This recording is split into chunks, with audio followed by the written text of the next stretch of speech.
pour sa famille, une chose de joie pour notre communauté, une source de joie dans les régénérations, et une source d'inspiration aussi. Amen.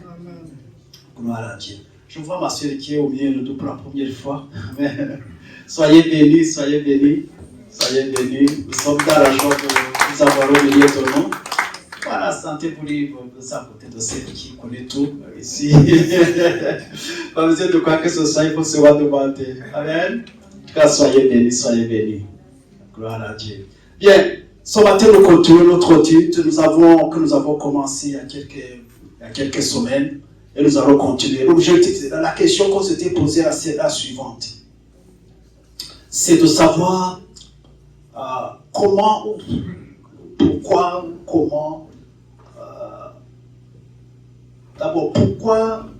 toutes les promesses de Dieu, tout ce que nous lisons dans la parole de Dieu, ne s'accomplissent pas certainement dans nos vies. On ne les voit pas pleinement se manifester dans notre vie. La Bible dit que nous avons été bénis de toutes sortes de bénédictions. Il y a beaucoup de promesses qui ont été déjà réalisées en Jésus-Christ et que nous devons vivre, nous devons expérimenter continuellement. Nous avons été guéris de toutes sortes de maladies par ses maîtrisés à la croix. Nous avons été enrichis. Il s'est fait pauvre pour que nous soyons enrichis, nous sommes plus que riches. Amen. Toutes ces choses, toutes ces promesses, je peux les citer, mais pourquoi on ne les voit pas s'accomplir pleinement dans nos vies? Dieu a déjà fait son travail, tout a été déjà accompli. Mais nous, notre responsabilité de recevoir par la foi tout ce qu'il a déjà réalisé, tout ça accompli. Mais pourquoi on ne voit pas pleinement toutes ces choses se manifester dans nos vies? Nous avons été rendus saints, sanctifiés, mis à part pour le Seigneur. Mais la force est de constater que la plupart ne vivent pas vraiment dans cette sainteté, dans cette sanctification. Pourquoi? Qu'est-ce qui se passe? Pourquoi? Qu'est-ce qui manque? Donc c'est le thème que nous sommes en train d'exploiter, en train de prier pour que le Seigneur nous inspire, nous montre réellement pourquoi. Dans la prière de notre Seigneur Jésus-Christ, il a dit que quand il a enseigné à ses disciples de prier, parce que les disciples avaient demandé, ils disent que quand vous dites aussi que ta volonté s'accomplisse sur la terre comme au ciel. Donc la volonté de Dieu au ciel devrait se réaliser, se matérialiser, se concrétiser dans la vie de ses enfants, dans son royaume ici-bas. Quand nous prions, quand nous poursuivons, c'est une réalité qu'on devrait vivre. Mais nous savons tous que souvent c'est pas le cas. Mais pourquoi? Est-ce que la parole de Dieu n'est pas la vérité? Est-ce que parce que vous savez, quand on poursuit quelque chose, on poursuit, et puis à un moment donné, on n'arrive pas à atteindre, on n'est pas obtenu, on finit par se décourager, à se poser des questions même. Pourquoi? Il y en a qui finissent par abandonner quand ces histoires ne marchent pas. Voilà. Mais Dieu n'est pas menteur. Amen. Dieu n'est pas menteur. Le problème n'est pas là-bas en haut. Le problème est à notre niveau ici. Parce que beaucoup de fois, on ne sait pas quoi faire, on ne sait pas comment procéder. On ne sait pas comment prier. C'est pas comment prier. Donc c'est ce thème qu'on est en train cet aspect qu'on est en train d'exploiter. Le thème c'était pour comment concilier nos réalités spirituelles en Christ, ce que nous avons en Christ, avec nos réalités physiques terrestres du quotidien. Comment faire comment, si vous voulez, faire pour que ce que Christ nous a déjà acquis à la croix, par sa mort, sa résurrection, tout le reste, comment pour que ces choses-là soient nos réalités physiques terrestres de tous les jours.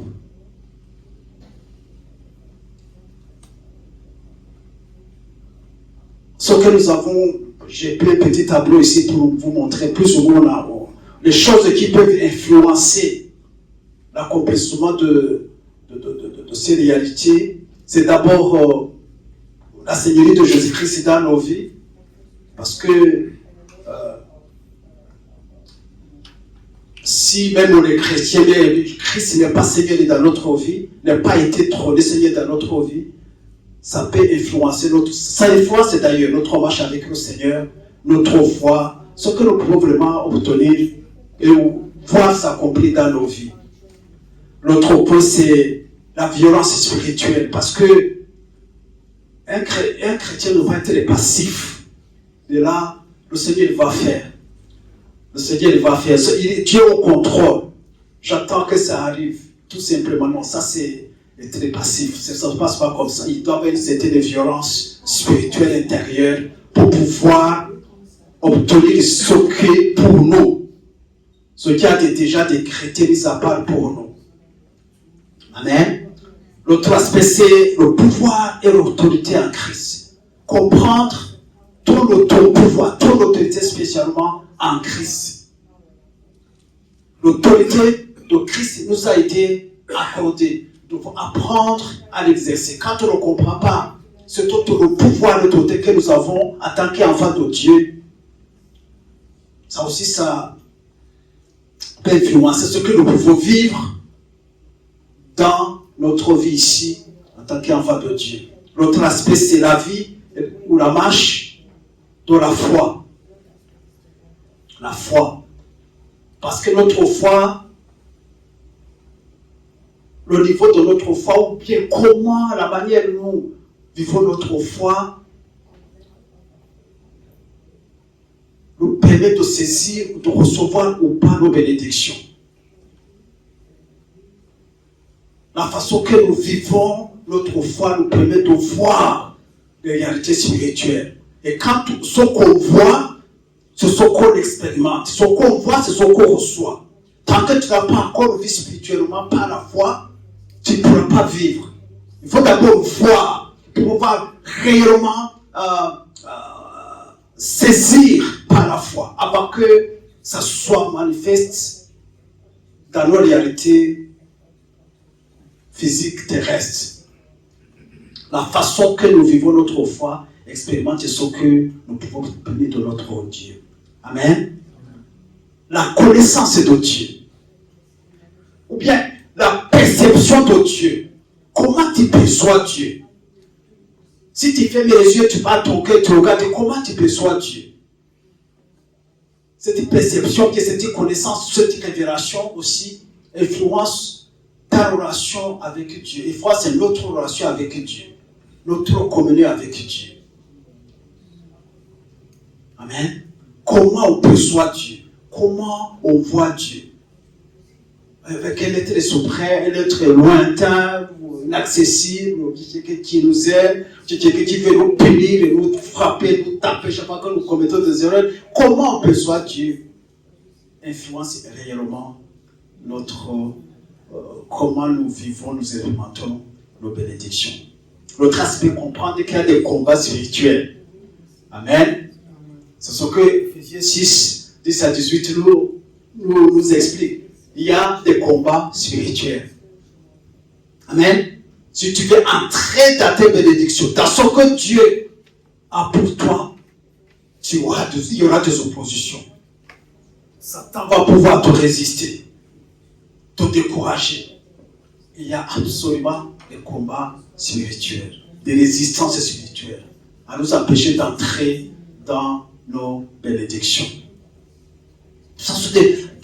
Tout ça sont les aspects qui influencent ou qui peuvent influencer la façon réellement que nous vivons notre vie chrétienne, la façon que nous jouissons de tout ce que Dieu nous a donné. Amen.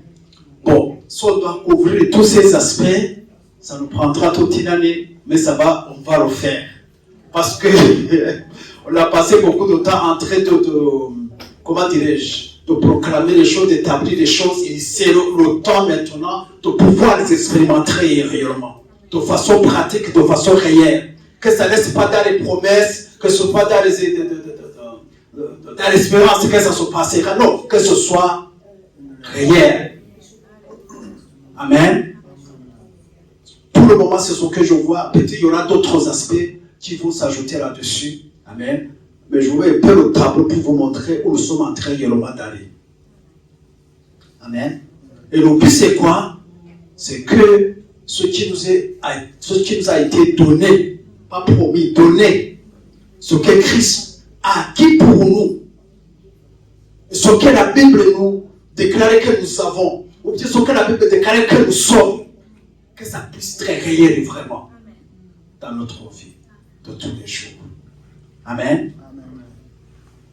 Parce que notre Dieu est vrai. Et ce que nous avons vu déjà, nous avons parlé de la Seigneurie de Jésus-Christ dans nos vies. Ici, là, c'est quand on parle de la Seigneurie de Jésus-Christ, nous avons, je pensais, fait des semaines là-dessus. On va continuer ce matin.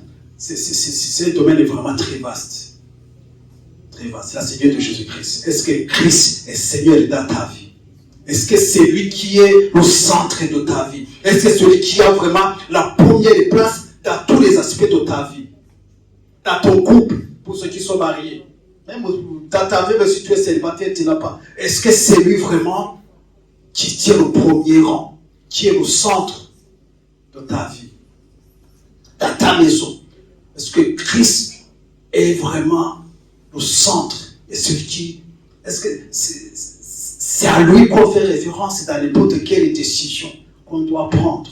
Est-ce qu'on se réfère toujours à sa parole, à ses instructions, avant de faire quoi que ce soit? Jésus-Christ est-il vraiment le Seigneur dans tous les domaines de nos vies? Un domaine, un aspect de ta vie, de ma vie, où Jésus-Christ est Seigneur, va prospérer.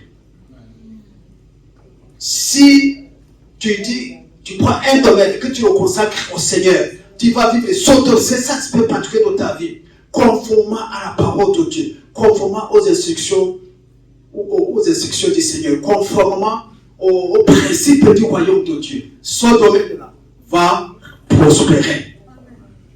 Va prospérer.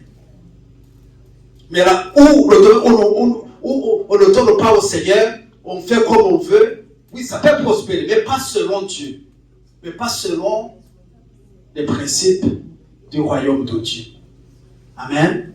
Mais le but, c'est que tous les aspects de notre vie soient sous la Seigneurie de Jésus-Christ. Amen. Que ce soit nos couples, que ce soit l'éducation de nos enfants, que ce soit nos business, nos relations. Nos relations, c'est très très important. Amen. Que ce soit nos ministères. Si tu as un ministère dans l'église, tu fais quelque chose dans l'église, on ne fait pas le ministère n'importe comment. On fait toujours ce ministère selon les principes du royaume de Dieu, selon les instructions du Seigneur. Tous les aspects de notre vie. Amen. Nous avons déjà vu la Seigneurie de Jésus-Christ dans nos foyers, dans un foyer chrétien. Parce qu'il y a des foyers de chrétiens mais où Jésus-Christ ne règne pas du tout. Ils sont chrétiens qui sont dans l'église, mais Jésus-Christ ne règne pas là-bas. Il ne règne pas. Ça peut être contradictoire, mais c'est vrai. Parce qu'ils viennent à l'église, ils sont chrétiens vraiment, mais pour vivre la vie de Christ dans les maisons, dans les foyers, c'est tout autre chose. C'est tout autre chose. Amen. À la conclusion de cet aspect, nous avons dit qu'il faut s'engager à faire de ton foyer, ou de ta famille, de ta maison, de ta vie, un domaine sous le règne de Christ. Un domaine c'est un domaine où Jésus règne. Amen. Donc, un foyer où Christ occupe la première place, un foyer fondé sur le roc, sur Jésus-Christ, sur les principes du royaume de Dieu. Un foyer selon le modèle divin, nous avons vu ça. Un foyer au service de Dieu. Au service de Dieu. Ce qui caractérise vraiment une maison qui sert au Seigneur, c'est que c'est une maison qui sert Dieu. Tout le monde est dans la maison engagé à servir Dieu. Amen. Comme le pasteur Gabriel nous disait tout à l'heure, dit, moi et ma maison, nous servirons le Seigneur. Un foyer sans idole devant Dieu. Un foyer gestionnaire des ressources de Dieu. Amen. Ça, c'est ce qu'on a vu la semaine passée. On continue aujourd'hui. Maintenant, voir la gestion des ressources divines. Jésus-Christ doit être Seigneur dans la gestion de toutes les ressources qu'il nous donne.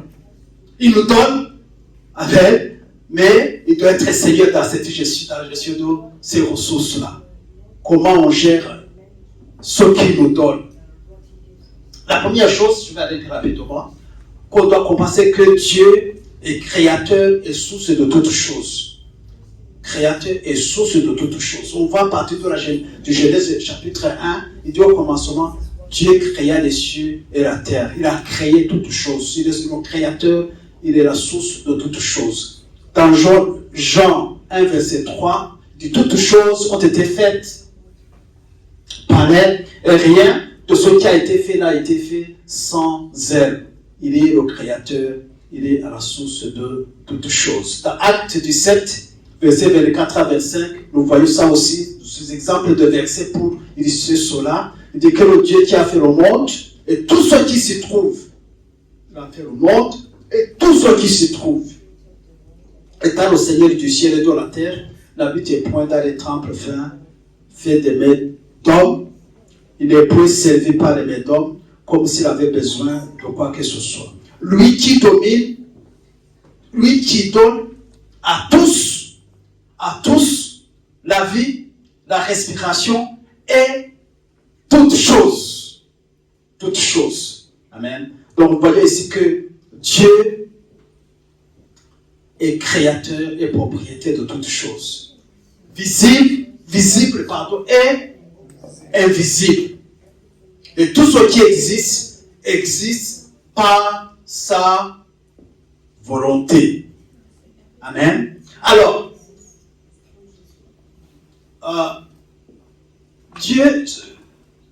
Dieu est la source et le propriétaire de ce qui est bien que l'homme peut posséder dans sa vie.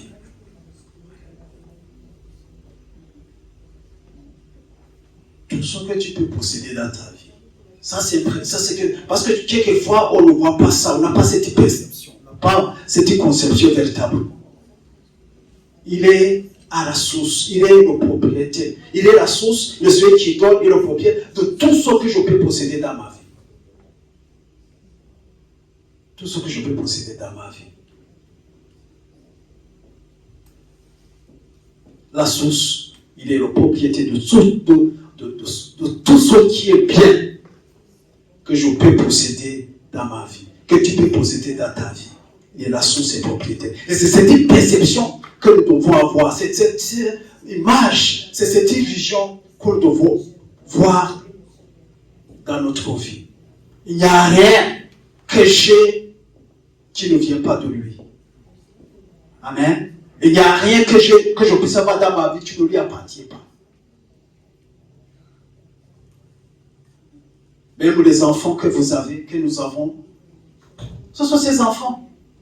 Tout simplement, il nous a donné pour que nous puissions s'occuper d'eux à sa place. Amen. Il nous a prêté ces enfants pour qu'on puisse les éduquer, les aider à grandir, devenir des hommes dans la société.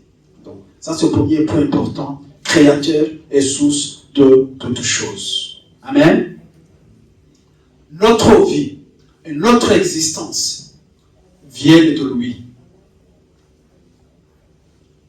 Dans Job 33, 4, vous pouvez dire, l'Esprit de Dieu m'a créé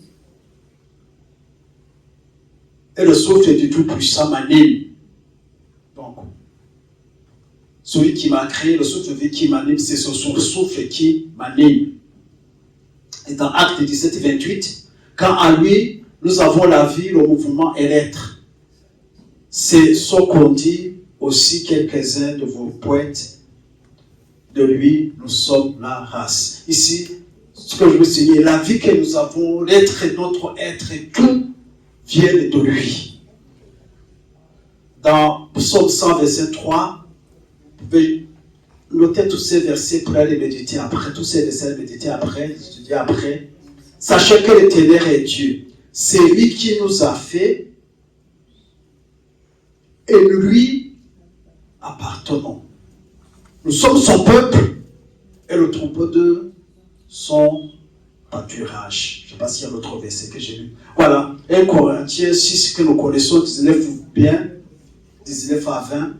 Ne savez-vous pas que votre corps est le temple du Saint-Esprit qui est en vous et que vous avez reçu de Dieu, que vous ne vous appartenez point à vous-même, car vous avez été racheté à un grand prix. Glorifiez donc Dieu dans vos corps et dans votre esprit qui appartiennent à Dieu. Amen. Donc, notre vie, la vie que nous avons, notre existence, notre être, vient de Dieu. Vient de Dieu. Il est la source de notre être, de ce que nous sommes, de notre existence. Voilà, c'est ce qui est écrit ici. Il est la source de la vie que nous avons, du souffle de vie en nous. C'est la source, c'est lui l'auteur. Parce que quand on a cette perception, on devient humble. Humble vraiment dans la vie que nous menons. Parce que nous savons qu'à toutes les façons, ce que j'ai, ce que je veux vient de Dieu. Ce n'est pas moi-même. Je ne me suis pas créé. Il y a quelqu'un qui est là, qui m'a tout donné. Même la vie que j'ai, le souffle de vie qui est en moi. Donc tout détail en nous vient de lui. Et lui appartient. Tout détail. Tout détail. Tout détail. C'est des choses que nous connaissons, mais que nous devons vraiment percevoir que ce que, quand nous regardons ce que nous avons, nous respirons, nous avons la bonne santé, nous pouvons marcher, nous pouvons faire qu'on sache que tout cela vient de Dieu. C'est pas de nos capacités, c'est pas, on n'a pas à s'orgueillir, on n'a pas à se taper la poitrine, parce que tout, enfin, pas continuer, tout nous a été donné par Dieu. Amen. Nos biens, ce qu'on appelle nos biens, nos richesses, viennent de qui? Viennent de Dieu. Deutéronome 8, 17 à 18, c'est Dieu qui interpelle son peuple. Il dit, garde-toi de dire à ton cœur, ma force et la puissance de ma main m'ont acquis ces richesses. Garde-toi c'est moi, c'est mon travail, c'est ma sueur, c'est moi, c'est... Non. Souviens-toi de l'Éternel ton Dieu, car c'est lui qui te donnera de la force pour les acquérir. En fait, de confirmer comme il le fait aujourd'hui son alliance qu'il a jurée à ses pères. Amen. Bien aimé, ce que tu as aujourd'hui, le travail que tu peux faire, tous ces grands choses que tu peux faire, ça vient de Dieu. C'est qui te donne la force, qui te donne la sagesse, qui te donne les habilités. Tout cela nous vient de lui. Amen. Si je peux me tenir ici avec son micro pour pas capable de lire et tout ça, ça vient de qui? Ça vient de lui. Amen. Il y a des gens qui sont dotés de beaucoup de talent, de beaucoup de capacités. Ça vient de qui? Ça vient de Dieu. Amen. Il y a des gens qui prennent les talents, les capacités, comme vraiment c'est eux qui se sont créés. Non, ça vient de Dieu. Ça vient de Dieu. Avoir cette perception réellement, ça nous rend humbles. Amen. Humbles devant nous-mêmes, humbles devant les hommes. Amen. On respecte l'autre. Parce qu'on sait que je ne suis rien. Absolument. Tout me vient de Dieu. Amen. Je ne sais même pas comment je suis arrivé ici. Est-ce que je peux expliquer pourquoi je suis là? Comment je suis sur mes pieds, tout ça. Mais comment? J'en sais rien. Mais tout ceci vient de qui? De lui. Amen. Alors si tu as des capacités, si tu as les dons, les habiletés, tu peux travailler, tu as de l'argent, tu es intelligent, tout ça, tu es capable de faire de grandes choses, donne gloire à Dieu. Parce que tout cela vient, c'est lui qui t'a donné, c'est lui qui t'a rendu capable de tout cela. Amen. Ça c'est dans Deutéronome, ici ça. Parce que Dieu voyait son peuple partir dans la terre promise. Amen. Ça fait qu'à un moment donné, ils allaient oublier tout. Ils allaient oublier qu'ils allaient croire qu'ils se sont fait sortir d'Égypte. Ils sont plus capables de traverser même la mer Rouge, traverser le désert jusqu'à la terre promise. Ils disaient non. Quand vous allez arriver là-bas, là, où vous allez commencer à prospérer, à voir tout. Faites très attention. Sachez tout que Ce n'est pas votre force, ce n'est pas vos capacités. Amen. C'est moi qui va vous donner, qui vous donne la force, qui donne les habiletés, qui vous donne tous ces temps pour pouvoir le réaliser. Amen. 1 Chronique 19, 12, 14, il dit, c'est de toi qu'est vienne la richesse et la gloire. C'est toi qui domines sur tout. C'est dans ta main que sont la force et la puissance. Et c'est ta main qui a le pouvoir d'agrandir et d'affermir de toutes choses. Maintenant, ô notre Dieu, nous t'honorons et nous célébrons ton nom glorieux. Verset 14, pardon. Oui, c'est 14. Car qui suis-je et qui est mon peuple pour que nous puissions te faire volontairement tous ces offrandes? Tout vient de toi. Et nous recevons de ta main ce que nous t'offrons. Ah, gloire à Dieu. Tout vient de toi et nous recevons de ta main ce que nous t'offrons aujourd'hui. Amen. Donc ici on reconnaît que même si ils étaient en train de faire des offrandes, ces offrandes que en fait qu'on te donne, ça vient de toi. Tu nous donnes, tu mets dans nos mains et puis nous te donnons un retour. Gloire à Dieu. Donc, tout nous vient de Dieu. Amen. Tout nous vient de Dieu. Tout ce que tu peux avoir, ça vient de lui.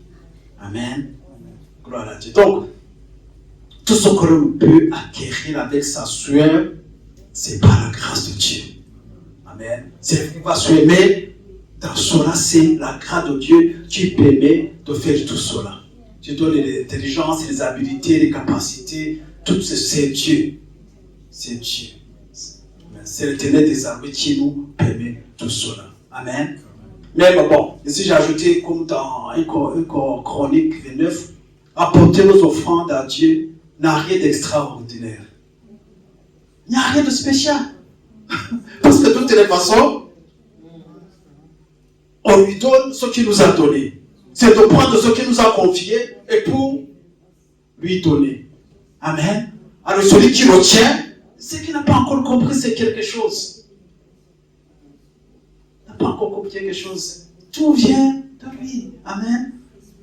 C'est ce que ici on dit. Car qui suis-je et qui est son peuple et qui est mon peuple pour que nous puissions te faire éventuellement ces offrandes. Tout vient de toi. Et nous recevons de ta main ce que nous t'offrons. Gloire à Dieu. Amen. Quand on a cette perception, quand on a cette vision réellement de Dieu, de ressources que nous avons, des biens que nous avons, encore une fois, je le répète, ça nous rend humble. Amen. Devant les hommes, on ne peut pas s'enorgueillir que j'ai ceci. Ça vient d'où? C'est la grâce de Dieu. C'est la grâce de Dieu dans ta vie. Amen. Nos dons, notamment nos ministères, ce que nous réalisons dans l'église, encore une fois, viennent de lui. Amen. Romains 12, 6, il dit, puisque nous avons des dons différents, selon la grâce qui nous a été accordée. Amen. Ce don que tu as, que tu exerces dans l'église ou bien dans ta vie de tous les jours, c'est la grâce de Dieu. C'est la grâce de Dieu. C'est lui qui t'a accordé cela. Amen. Dans 1 Corinthiens 17, verset 4, il dit, qui est ce qui te distingue, toi? Qu'as-tu que tu n'aies reçu? Et si tu l'as reçu, pourquoi te glorifies-tu? Comme si tu ne l'avais pas reçu. Ah! En quoi tu es talentueux? Quels sont tes dons? Qu'est-ce que tu fais bien? Peut-être tu es expert dans la cuisine ou bien je ne sais pas, dans n'importe quel domaine. Ce don-là, cette grâce vient de Dieu. Amen. Nous recevons tout de Dieu. Tout de Dieu.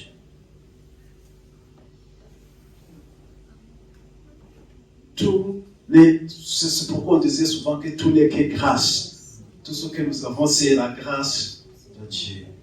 Amen. dans 1 Pierre 4 et 10, il dit, comme de bons dispensateurs des diverses grâces de Dieu, que chacun de vous mette au service des autres le don qu'il a reçu. Tout simplement. Amen. Tous ces dons, toutes ces grâces que nous recevons, nous les recevons de la part de Dieu, mais en retour pour les mettre au service de Dieu. Amen. Les mettre au service de Dieu, c'est au service de mon prochain.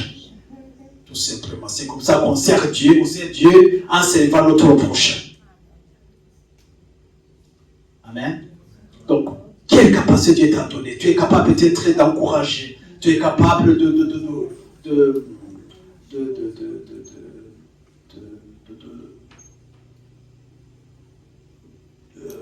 donner conseil. Je sais. Quelles que soient les capacités que Dieu t'a données, c'est donc que Dieu t'a donné. Il faut l'exercer. Ça va chanter que quand on les exerce, c'est pour la gloire de Dieu. On les met au service de Dieu. Amen. L'amour, les bontés, les grâces de Dieu sont réellement visibles et palpables dans la vie de chacun. Amen. Quand je me regarde, je regarde ce que je suis capable de faire, je suis capable de l'exprimer, gloire à Dieu, amen. Je suis capable de prendre le son micro, gloire à Dieu. Tout ça, c'est l'amour de Dieu, c'est les grâces de Dieu, c'est les bontés de Dieu. C'est les bontés de Dieu. Amen. Donc, que ce soit les richesses, que ce soit les dons, que ce soit les temps, ça va un peu plus loin ici. Même notre salut vient de Dieu. Même notre foi pour recevoir le salut vient du tout de Dieu. Amen. Il dit, car, Ephésiens 2, verset 8 à 9, il dit, car c'est par la grâce que vous êtes sauvés, par le moyen de la foi. Et tout cela vient de qui? Tout cela ne vient pas de vous, c'est le don de Dieu. C'est le don de Dieu. Ce n'est point par vos œuvs que personne ne se glorifie. Dans Jean 3, 27, il est dit, un homme ne peut recevoir que ce qui a été donné du ciel. Amen. Spécialement dans Ephésiens, vous voyez ici qu'il est l'auteur, il est la source de notre salut. Il est l'auteur, la source de notre salut. De toutes les façons, il nous a donné quoi? Son Fils. Son Fils, c'est lui, l'auteur, la source de notre salut. Amen. Et puis, il est dit aussi, la foi. La foi pour recevoir, nécessaire pour recevoir le salut. Ça vient de qui? Ça vient de lui. Amen. Mais si je suis aussi aujourd'hui chrétien, que je laissé Christ dans ma vie comme sauveur et Seigneur, ça vient de lui. Il a donné le Fils, il m'a donné la foi pour recevoir son Fils. Amen. Parce que je ne peux pas recevoir de moi-même. C'est pas la foi. Pour que je puisse comprendre, pour que je puisse comprendre, savoir que c'est vraiment lui qui est la source du salut. Amen. Il a tout donné. Ma soeur, Dieu est merveilleux. Je ne comprends même pas. Amen. Il nous a tout donné. Le salut, même la foi pour recevoir son Fils, pour être sauvé. Amen. Même la foi pour pouvoir même recevoir toute autre chose vient de lui. Amen. Donc Ephésiens 2, 8 et 9, Jean 3, 27. Et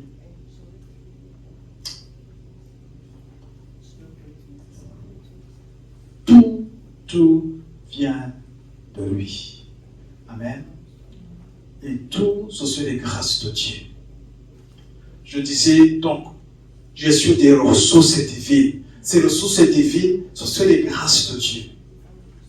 Tout ce que la vie, la respiration, le souffle de vie en moi, les dons, les capacités, le salut, tout c'est les grâces de Dieu, ça vient de Dieu. Amen. Et nous devons, je pense, avoir la grâce de Dieu, que Dieu donne encore sa grâce, pour que nous puissions avoir cette vision, cette perception réellement, que, en fait, je ne suis rien sans lui. Parce que de toute façon, c'est lui qui m'a tout donné. C'est lui qui m'a tout donné. Amen. Est-ce que je peux me taper la poitrine, je peux m'aloguer, je peux piétiner quelqu'un parce que j'ai ce qu'il n'a pas? Ce que j'ai, il n'aura pas, mais aussi il y a des choses qu'il a que chez moi, je n'ai pas. Parce que n'est pas Dieu injuste. Il a donné à chacun et à chacun des dons, des grâces différentes. Amen. Alors, au vu de tout cela, le point précis au point 6, nous sommes tout simplement des gérants des biens des grâces de Dieu. Nous sommes des gérants. Il nous a donné tout cela. Et nous avons cette responsabilité de gérer. Amen. Nous sommes des gérants. Nous sommes des gestionnaires. Il a tout donné, mais maintenant il m'a placé là comme gestionnaire des grâces, de ces grâces dans ma vie. Tu es gestionnaire de tout ce qu'il t'a donné. Amen. Colossiens 3, 17, il dit, et quoi que vous fassiez, en parole ou en œuvre, faites tout au nom du Seigneur Jésus, en rendant par lui des actions de grâce à Dieu le Père. Amen. Faites tout au nom du Seigneur Jésus. Faites tout au nom de celui qui vous a tout donné. C'est ce qu'il dit. Que ce soit en parole ou en œuvre, en tout. En tout. Tout acte que je dois poser, tout ce que je dois faire, c'est au nom du Seigneur Jésus. Pourquoi? Parce que c'est grâce à lui que j'ai tout ce que je peux faire. Amen.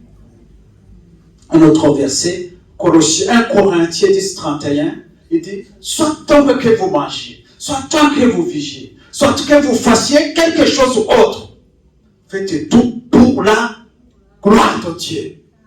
Faites tout pour la gloire de Dieu. Nous sommes des gestionnaires de tout ce qu'il nous a donné. Amen.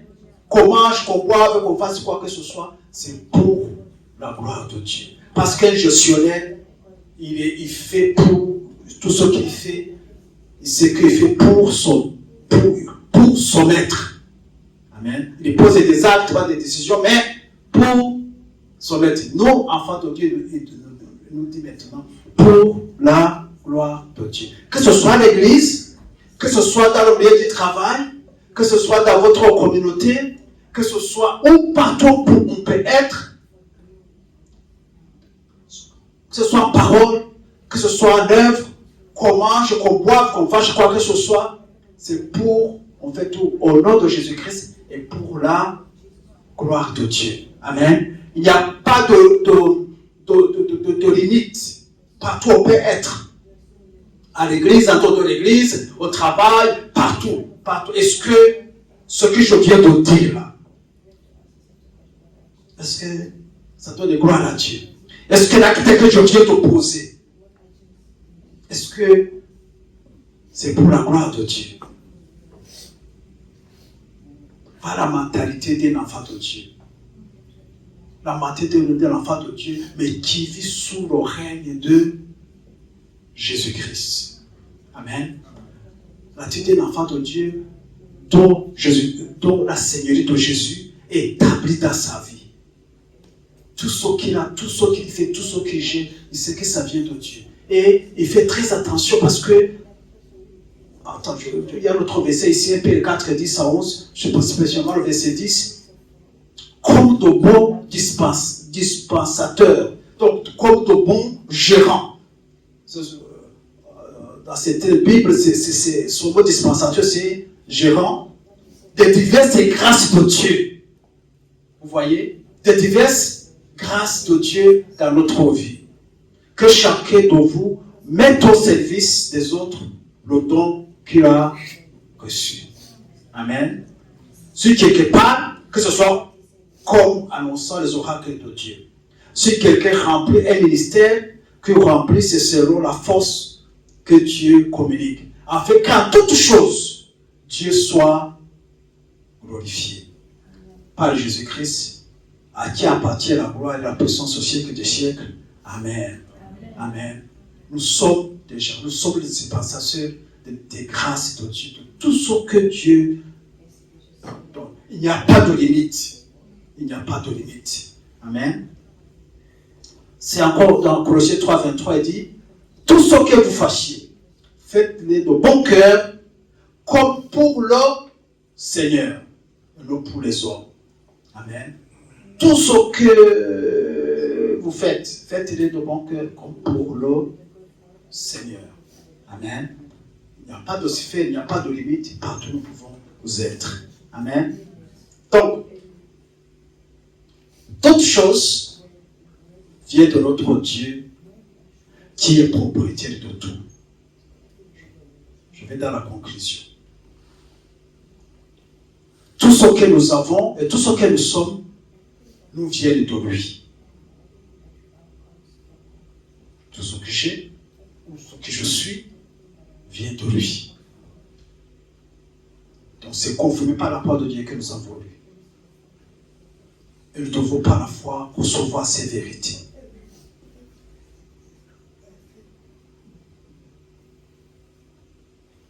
Et ça, c'est l'attitude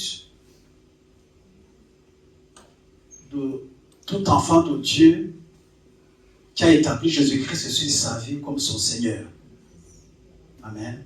Comme son Seigneur. Il sait que tout ce qu'il a vient de Dieu.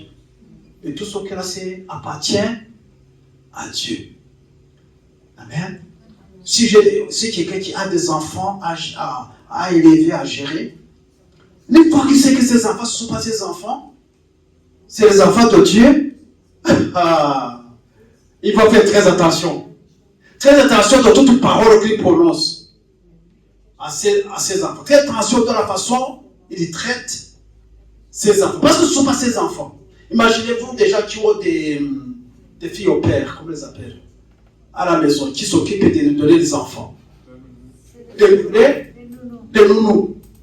Et nous sait que ces enfants ne sont pas ses enfants. Amen. Il a sorti de les nourrir, de s'occuper d'eux, mais ce ne sont pas ses enfants. Il ne peut pas faire n'importe quoi, il ne peut pas dire n'importe quoi. Il doit faire attention à tout. Parce que dès qu'il peut faire perdre son travail, il peut même aller en prison s'il ne fait pas attention. D'accord? Ça, c'est... Nous, les parents, c'est cette idée qu'on doit avoir. Quand je passe l'exemple des enfants, ce ne sont pas les enfants. Ce sont les enfants que Dieu nous a confiés. Tout ce que je fais, tout, je dois faire attention parce que c'est la même chose, c'est la gestion de toute notre grâce que nous avons dans notre vie. Amen. Nous ne sommes que des gérants de toutes ces grâces dans nos vies. Si tu as une grâce, si tu as un don, quoi que ce soit, tu as les capacités, les habilités que tu as un travail, tu as une maison, tu as une femme, tu as un homme, un mari dans ta vie, tu as des enfants. Tout ce que tu es gérant, tu es gérante de ces grâces. Que c'est les grâces de Dieu.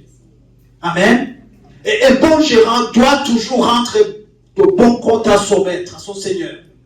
Un jour, chacun de nous, sans exception, va rendre compte. On ne peut pas y échapper. Qu'on le veuille ou pas, qu'on le comprenne ou pas, un jour ou l'autre, on va se tenir devant le Créateur, notre Dieu, et rendre compte. On va se tenir devant Jésus-Christ et rendre compte. Hé mon fils, comment tu as géré les enfants que je t'ai donnés? Dis-moi. Je t'ai fait grâce, te donner un mari. Comment tu as géré ce mari-là?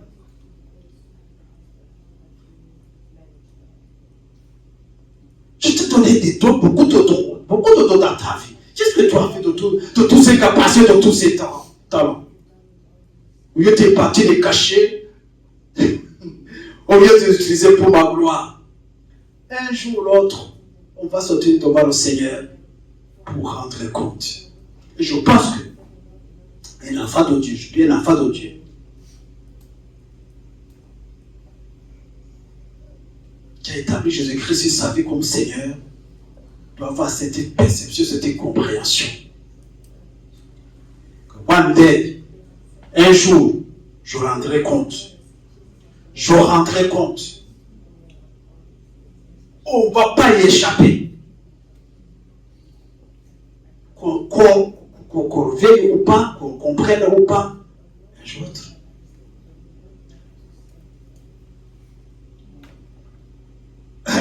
Il a fait grâce, il m'a placé sur son pupitre. Priez pour moi.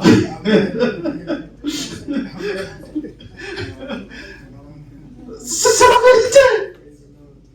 C'est la vérité. Je rendrai compte.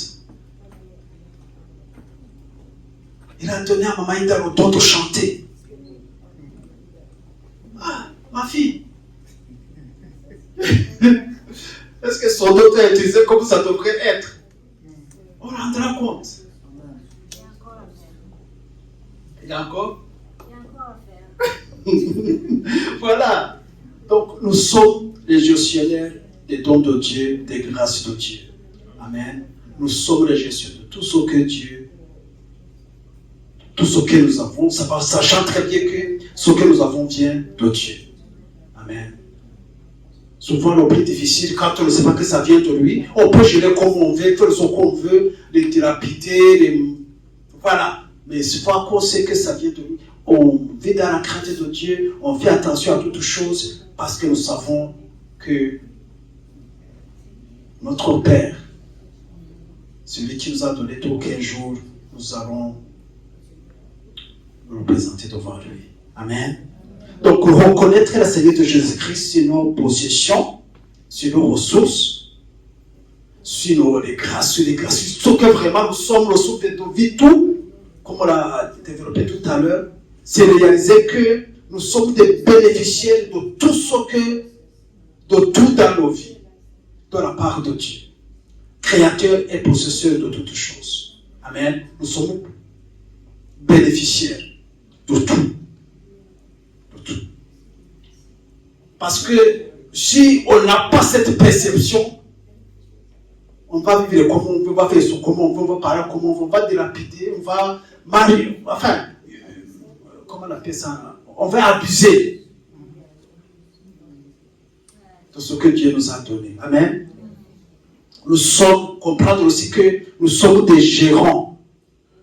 Et nous avons la responsabilité de rechercher la sagesse de Dieu pour une gestion parfaite de tout ce qui nous a été confié.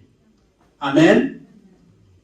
Nous sommes des gérants et nous avons la responsabilité de rechercher la sagesse de Dieu. Rechercher la sagesse de Dieu, rechercher la pensée de Dieu, la volonté de Dieu. Comment Dieu, s'il était à ma place, va gérer son don, va gérer ses capacités, va gérer ses ressources.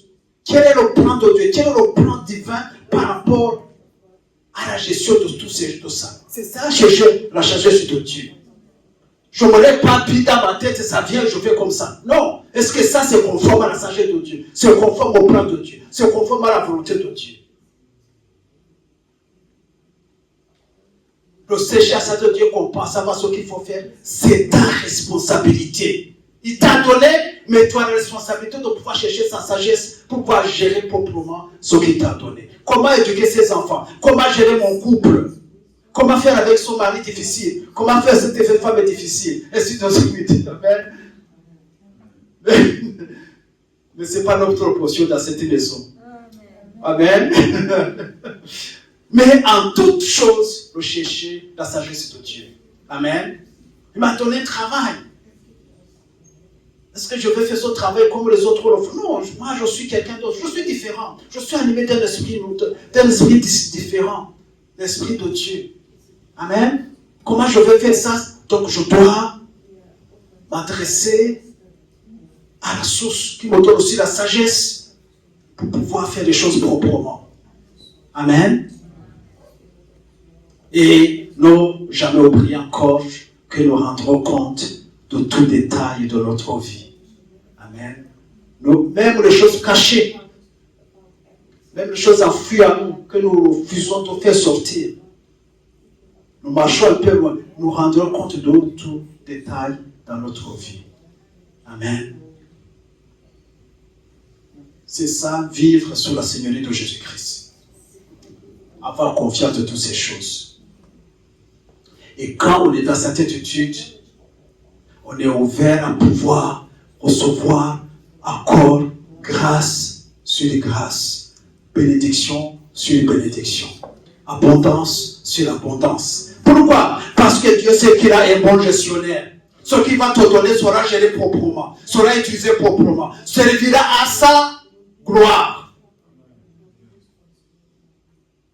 Il n'a pas de problème pour continuer à te bénir. Il n'a pas de problème pour continuer à te donner. Il n'a pas de problème pour continuer comment dirais-je, à faire abonder son abondance, ses grâces dans ta vie. Amen.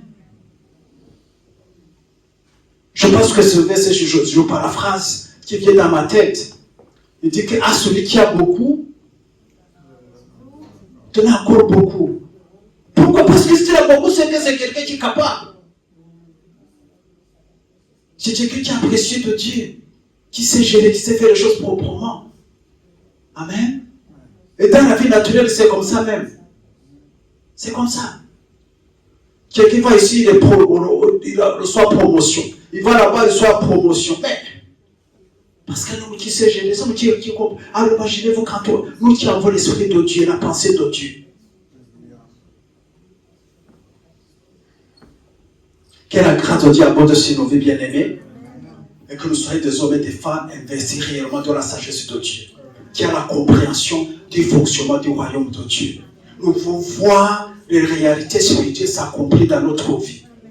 Tout ce qui est promesse, non pas promesse, tout ce qui a été accompli par Jésus-Christ à la croix, ce qu'il a acquis, ce qu'il a acquis pour nous, nous voulons voir se manifester dans notre vie. Pour cela, il faut que Jésus-Christ soit le Seigneur dans nos vies. Il faut que nous puissions vivre sous la Seigneurie de Jésus-Christ. Amen. Amen. Amen. Nous allons prier. Nous allons nous lever prier, bien-aimés. Quelle est la gestion? Quelle est ta gestion des ressources de Dieu? Quelle est ta gestion des grâces de Dieu? Quelle est ta gestion de toutes ces choses que Dieu t'a données? Je voudrais tout simplement que ce matin, cet après-midi, tu confies tout au Seigneur. Tu confies tout au Seigneur. Dis Seigneur, voilà mes mains. Je lève mes mains. Sois le Seigneur. Sois le Seigneur. Sois le Seigneur. Sois le Seigneur. Tout simplement. Et abandonne toutes choses en ses mains. Et demande sa grâce pour que il te donne aussi la sagesse de pouvoir être un bon gérant, un bon gestionnaire de ces grâces dans ta vie. Amen. Prends quelques minutes dans sa présence bien-aimée. Prends quelques minutes et prie et demande la grâce de Dieu. Demande la grâce de Dieu. Seigneur, nous te bénissons. Nous te rendons grâce cet après-midi, Dieu de gloire. Nous reconnaissons que nous n'avons rien qui nous vienne, que tu ne nous aies pas donné. Tout ce que nous avons, tout ce que nous sommes, vient de toi, Seigneur. Nous vient de toi, nous vient de toi. Nous vient de toi, Seigneur. Le souffle de vie que nous avons, la vie que nous avons, tous les aspects de notre vie, Seigneur, c'est tes grâces, c'est tes bontés, c'est ton amour manifesté en Jésus-Christ. Et ce matin, nous prions notre Dieu et nous voulons tout simplement soumettre toutes choses entre tes mains. Abandonne toutes choses entre tes mains. Que tu sois le Seigneur sur nos vies, que tu sois le Seigneur sur nos maisons, le Seigneur sur nos finances, le Seigneur sur nos business, le Seigneur dans tous les domaines, dans tous les aspects. Et donne-nous la sagesse de pouvoir, ô Dieu de gloire, gérer tout selon ta volonté. Gérer tout selon, Seigneur, ta volonté. Donne-nous ta sagesse en toutes choses, ô Dieu, de gérer proprement tout ce que tu nous as donné pour ta seule gloire, pour ta seule gloire, pour ta seule gloire, pour ta seule gloire. Que tu sois glorifié au travers de toutes choses en nous, au nom puissant de Jésus. Merci Seigneur. Merci Dieu de gloire. Que ton nom soit béni, que ton nom soit glorifié Seigneur. Pour nos vies que tu vas continuer à changer, pour nos vies que tu vas continuer à transformer, pour les révélations que tu vas continuer à nous communiquer, continuer à nous donner, afin que Dieu de gloire, nous puissions faire manifester ta gloire dans ce monde. nous puissions avoir des témoignages que tu es Dieu vrai, tu ne mens pas. Et que ce que tu promets, tu l'accomplis. Et ce que tu nous as donné, c'est la vérité, c'est la réalité. Au nom puissant de Jésus, nous avons ainsi prié. Amen. Amen, amen, amen. Amen, amen. Soyez bénis, soyez abondamment bénis, bénis, bénis. Amen.